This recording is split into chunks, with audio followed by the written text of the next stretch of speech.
pas encore énormément à présenter, donc ça va aller très vite, tant mieux.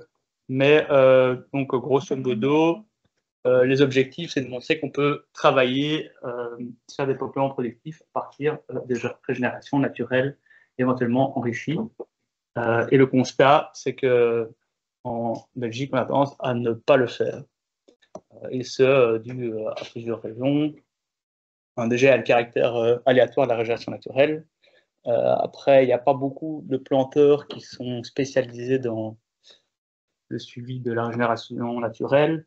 À ma connaissance, même les planteurs qui plantent en appui, en cellule d'appui ou en enrichissement, c'est pas la majorité. C'est facile de demander aux planteurs de planter des lignes spécifiques, c'est très facile. Et puis, il y a la tradition forestière. Donc, c'est un peu des éléments de blocage. Et le projet ici, c'est pour montrer qu'il y a moyen de faire des peuplements productifs avec la régénération naturelle. Alors, il y a 3 projets qui ont une thématique similaire. C'est le projet d'Alex qui vient nous montrer. Une enquête qui a eu lieu autour des placés de l'inventaire permanent de ressources forestières de Wallonie avec un TFE. Et le projet que je vous présente maintenant, qui vise à retracer l'évolution de ces anciennes couperaises non replantées avec des mesures terrain et un suivi d'imagerie aérienne. Donc pour l'instant, c'est surtout la sélection des anciennes couperaises qui a été effectuée et la phase des mesures terrain va commencer. Et pour sélectionner ces anciennes couperaises, on a commencé par solliciter nos partenaires, à savoir la Fédération nationale des experts forestiers, qui sont partenaires du projet, et la cellule d'appui à la petite propriété forestière. Donc, vont nous renseigner beaucoup d'anciennes couperaises qu'ils connaissent. Mais on a essayé d'aller plus loin et on a fait un appel dans Silva Belgica pour demander aux propriétaires qui étaient désireux de communiquer s'ils avaient des propriétés avec la régénération naturelle, qui nous le fassent savoir. Et donc, la première étape, c'était de construire un formulaire d'encodage. Alors, vu qu'il y a une dimension spatiale dans ce formulaire, ben, il a fallu faire quelque chose sur mesure et ça a pris un peu de temps. Donc, de faire quelque chose de propre où les gens peuvent renseigner des limites de parcelles avec un mini SIG et nous renseigner diverses infos relatives à l'ancienne couperase, des éventuels travaux de plantation, d'enrichissement, de protection. Donc, c'est quelque chose de assez à la fois polyvalent et à la fois rapide à compléter. Et les réponses sont dans une base de données serveur et faire un petit script qui permet de faire des reporting pour afficher les réponses dans un fichier PDF avec différentes choses. Une carte de la région wallonne qui nous montre toutes les réponses et un carré rouge pour dire c'est celle-là dont on parle. Une figure de localisation générale de la couperase. Les données d'encodage, mais aussi des données extraites par sous SIG de manière automatique, à savoir des infos assez classiques, hein. L'altitude, la zone géoclimatique, les niveaux hydriques, trophiques, les aptitudes des essences principales. Comme ça, j'ai tout de suite un aperçu assez global de la parcelle.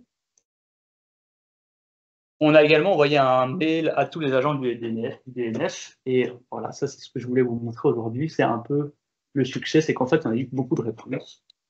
Et ça fait vachement plaisir parce que ça montre aussi un engouement assez fort pour la thématique de la part des agents DNF. Et donc, il y a une grosse cinquantaine de gares qui ont répondu. Ils ont renseigné 130 couperaises en tout.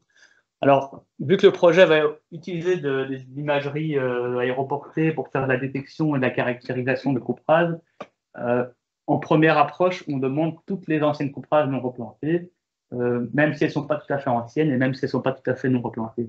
Donc là-dedans, il y a des fois des situations un peu intermédiaires comme une plantation pour laquelle il y a eu un échec et finalement on utilise la régénération naturelle pour constituer un peuplement final, ou une couperase non replantée, mais 5 ans après, on est venu enrichir les trous. Donc c'est très hybride.